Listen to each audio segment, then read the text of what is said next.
నమస్తే, నేను మీ అశ్విని కుమార్. తెలంగాణ లోక్సభ ఏ పార్టీ ఎన్ని స్థానాలు సాధిస్తుందనే లోపల గత 10 రోజులుగా చాలా మార్పులు సంభవించినాయి. కవిత లిక్కర్ కేసులో ఆల్మోస్ట్ లిక్కర్ కేసు స్కామ్ అనే చెప్పచ్చు. అది స్కామ్లో ప్రూఫ్లతో సహా ఆధారాలతో సహా దొరికినట్టుగానే మనకు తెలుస్తుంది. ప్రస్తుతానికి ఆ కేసు అయితే ఇంకా చాలామంది కూడా అరెస్ట్ అయ్యే అవకాశం ఉందని చెప్పి మనకు ప్రస్తుత పరిస్థితుల్లో తెలుస్తుంది. ఇంకా అట్లా కాకుండా బీఆర్ఎస్ పార్టీలో చాలామంది కాంగ్రెస్లో చేరారు, అట్లాగే కొంతమంది బీజేపీలో చేరారు.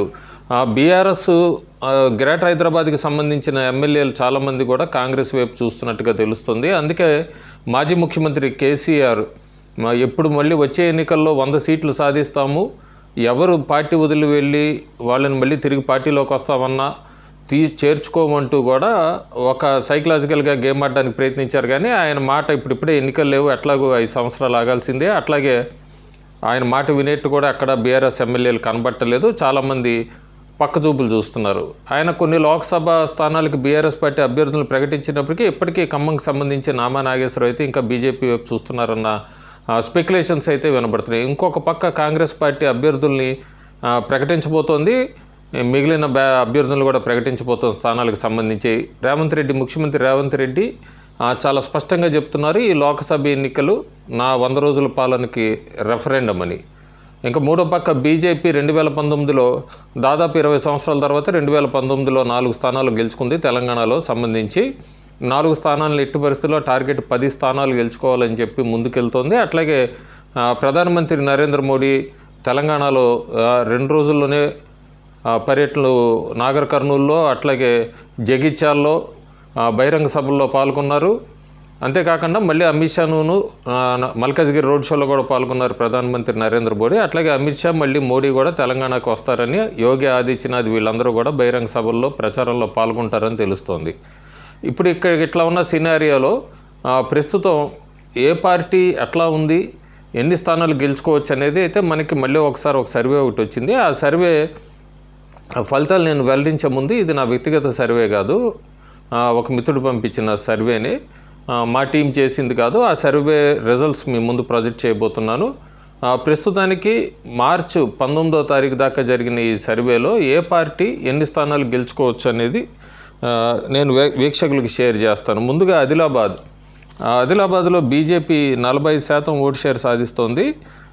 2019 కన్నా కూడా 10% ఓటు షేరు పెరిగింది. ఇక్కడ ఆదిలాబాద్ జిల్లాలో మాత్రం బీజేపీ చాలా గట్టిపడిందని చెప్పచ్చు, బలపడిందని చెప్పచ్చు. ఐఎన్సీ 36%, 7% పెరిగింది. బీఆర్ఎస్ 16%, 2019 కన్నా 14% ఓటు షేర్ తగ్గుతుంది. పెద్దపల్లిలో బీజేపీకి 24% ఓటు షేర్ ఉంది, 15% ఓటు షేర్ పెరుగుతుంది. ఇక్కడ ఐఎన్సీ 44% ఓటు షేరు, 2019 కన్నా కూడా 9% ఓటు షేర్ పెరిగింది. పెద్దపల్లిని కాంగ్రెస్ గెలుచుకోబోతోంది. BRS 28% vote share, 17% vote share తగ్గింది. ఈ బీఆర్ఎస్ ఓటు బ్యాంకే బీజేపీకి కాంగ్రెస్కి స్ప్లిట్ అవుతుంది. అందుకే బీఆర్ఎస్ -17% ఓటు షేరు. కరీంనగర్లో బీజేపీ పార్లమెంట్కి సంబంధించి అయితే ప్రచారం అంతా బాగుంది. అట్లాగే ఓటర్స్ కూడా ఈసారి మళ్ళీ లోక్సభ ఎన్నికలకు సంబంధించి బీజేపీ వైపే చూస్తున్నారు. బీజేపీ కరీంనగర్లో 51% ఓటు షేర్ సాధించబోతోంది. మార్చి 19 ప్రకారం 8% ఓటు షేర్ పెరిగింది గత ఎన్నికలతో పోలిస్తే.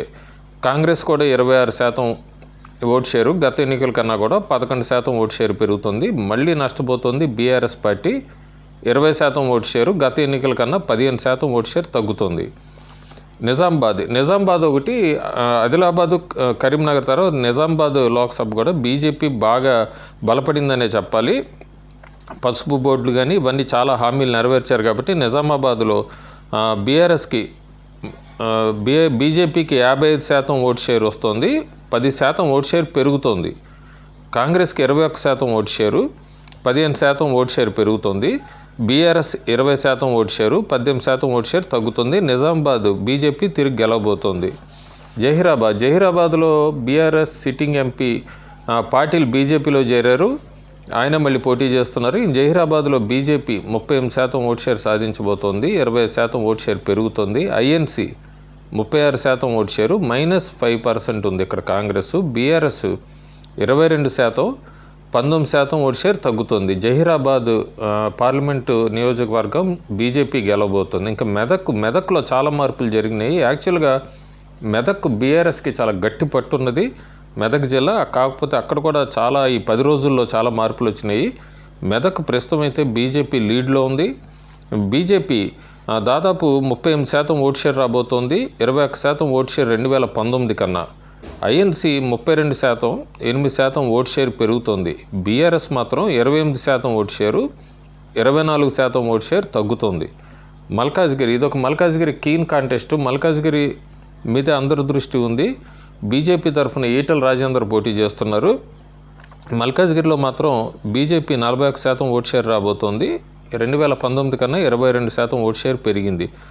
ఐఎన్సీ 40% ఓటు షేరు, గత ఎన్నికల కన్నా 2% ఓటు షేర్ పెరుగుతుంది. బీఆర్ఎస్ మళ్ళీ ఇక్కడ నష్టపోతుంది. BRS 17% vote share, 21% vote share తగ్గుతోంది. సికింద్రాబాద్ మాత్రం కిషన్ రెడ్డి లేదా బీజేపీ సికింద్రాబాద్ లోక్సభకు సంబంధించి చాలా బలపడిందని చెప్పచ్చు. మళ్ళీ ఎప్పటి నుంచో కూడా సికింద్రాబాద్ లోక్సభ బీజేపీకి ఒక పెద్ద ప్లస్ పాయింట్. ఇక్కడ కాంగ్రెస్ తరఫున దానా నాగేంద్ర పోటీ చేస్తారని చెప్తున్నారు. కిషన్ రెడ్డి బీజేపీ తరఫున. బీజేపీ 40% ఓటు షేర్ ఉంది. 2019 కన్నా 3% ఓటు షేర్ పెరుగుతుంది. INC 38% vote share, 19% vote share పెరుగుతుంది. BRS 15% vote share, 20% vote share తగ్గుతోంది. సికింద్రాబాద్లో హైదరాబాద్ దృష్టి కూడా అందరి మీద ఉంది. హైదరాబాద్లో మాధవీలత అని బీజేపీ తరఫున పోటీ చేస్తుంది. ఏఐఎంఐఎంకి ఛాలెంజ్ విసురుతుంది ఆవిడ. కాకపోతే ప్రస్తుతానికి మార్చి 19 ప్రకారం చూసుకుంటే అక్కడ బీజేపీకి 33% ఓటు షేర్ వస్తుంది. ఐఎన్సీకి 9% ఓటు షేర్ వస్తుంది. బీఆర్ఎస్కి 4% ఓటు షేర్ వస్తుంది. లీడ్లో మాత్రం చాలా లీడ్లో ఏఐఎంఐఎం ఉంది, 53% ఓటు షేరు. ఇక్కడ కాంగ్రెస్ ప్లస్ ఎంఐఎం కలవచ్చు లోపాయి గారిగా అని తెలుస్తుంది. మళ్ళీ ఏఐఎంఐఎం 53% ఓటు షేర్ వచ్చినా కూడా 6% ఓటు షేర్ అయితే దగ్గరగా తగ్గుతుంది గత ఎన్నికల కన్నా. చేవెళ్ళలో బీజేపీ కొండ విశ్వేశ్వరరెడ్డి పోటీ చేస్తున్నారు. ఆయన ప్రస్తుతం బీజేపీకి 38% ఓటు షేర్ రాబోతుంది. 2019 కన్నా కూడా అనూహ్యంగా బాగా ప్రాబల్యం పెంచుకుంది బీజేపీ చేవెళ్ళ నియోజకవర్గానికి సంబంధించి. 23% ఓటు షేర్ పెరుగుతుంది. Congress 36% vote share, BRS 23% vote share, -17% తగ్గుతోంది. ఇంకా మహబూబ్నగర్లో కూడా 2019లో డీకేఆర్న గట్టి పోటీ ఇచ్చారు బీజేపీ తరఫున. 2వ స్థానంలో ఉండే ప్రస్తుతానికి బీజేపీ 2024లో ఈ మార్చి 19 ప్రకారం 44% ఓటు షేర్ సాధించబోతోంది, +10%. కాంగ్రెస్ వంశీచంద్రరెడ్డిని పెట్టారు కానీ అది కాంగ్రెస్ 32% ఓటు షేర్ పెంచుకుంది కానీ బీజేపీకి కాంగ్రెస్కి మాత్రం దాదాపు 10% పైనే ఓటు షేరు డిఫరెన్స్ కనబడుతుంది. మహబూబ్నగర్ ఖచ్చితంగా బీజేపీ గెలవబోతోంది. బీఆర్ఎస్ ఇక్కడ 20% ఓటు షేరే, గత ఎన్నికల కన్నా కూడా 21.5% ఓటు షేర్ తగ్గుతోంది. నాగర్ కర్నూల్లో మాత్రం ఆర్ఎస్ ప్రవీణ్ కుమార్ బీఆర్ఎస్లో జాయిన్ అయ్యారు. ఆయన పోటీ చేయొచ్చని తెలుస్తుంది. ప్రస్తుతానికి నాగర్ కర్నూల్లో బీజేపీకి కాంగ్రెస్కి నోబానేనానుంది కానీ ప్రస్తుతానికి కాంగ్రెస్ లీడ్లో ఉంది. కాంగ్రెస్ 36% ఓటు షేర్ రాబోతోంది. బీజేపీకి 34% ఓటు షేర్ రాబోతోంది. బీఆర్ఎస్కి 20% ఓటు షేరు. నాగర్ కర్నూలు ఈరోజు ప్రకారం అయితే కాంగ్రెస్ గెలవబోతోంది మార్చి 19 ప్రకారం. ఇంకా నల్గొండ కాంగ్రెస్కి గట్టి కోటనే చెప్పచ్చు. కాంగ్రెస్ ఇక్కడ 52% ఓటు షేర్ సాధించబోతోంది. 2019 కన్నా కూడా 7.5% ఓటు షేర్. బీజేపీకి 15% ఓటు షేర్ రాబోతోంది. 2019 కన్నా ఈ నల్గొండ జిల్లాలో కూడా ఓటు షేర్ పెంచుకుంది 10% పైన. మళ్ళీ బీఆర్ఎస్ ఇక్కడ బాగా నష్టపోతుంది. 28% ఓటు షేరు, 14% ఓటు షేర్ తగ్గుతోంది. భువనగిరి బీజేపీ బోరా నర్సయ్య కూడా ఆయన 36% ఓటు షేర్తో ఉన్నారు మార్చి 19 ప్రకారం. Congress 34% vote share, BRS 20% vote share. ఇక్కడ కాంగ్రెస్కి బీఆర్ఎస్కి మాత్రం ఓటు షేర్స్ తగ్గినాయి. బీజేపీ మాత్రం చాలా అనూహ్యంగా పుంజుకుంది భువనగిరిలో. మార్చి 19 ప్రకారం మాత్రం 36% ఓటు షేర్తో భువనగిరి గెలుచుకోబోతోంది బీజేపీ. వరంగల్లో BRS 31% vote share, 26.5% vote share తగ్గుతుంది. INC 41% vote share, BJP 23% vote share. Warangal Congress గెలుచుకోబోతోంది. మహబూబాబాద్లో INC 50% vote share, BJP 7% vote share, BRS 33% vote share. ఈ బీఆర్ఎస్ 14% ఓటు షేర్ తగ్గుతుంది. ఇది మొత్తం కాంగ్రెస్ వైపుకే మళ్ళుతుంది. కొద్ది శాతం బీజేపీ వైపు. మహబూబాబాద్ కాంగ్రెస్ గెలుచుకోబోతుంది. ఖమ్మం ఎప్పుడు కూడా కాంగ్రెస్కి కంచుకోటే. కాంగ్రెస్కి బీజేపీ ఖమ్మంలో 50% పైన ఓటు షేర్ రాబోతోంది.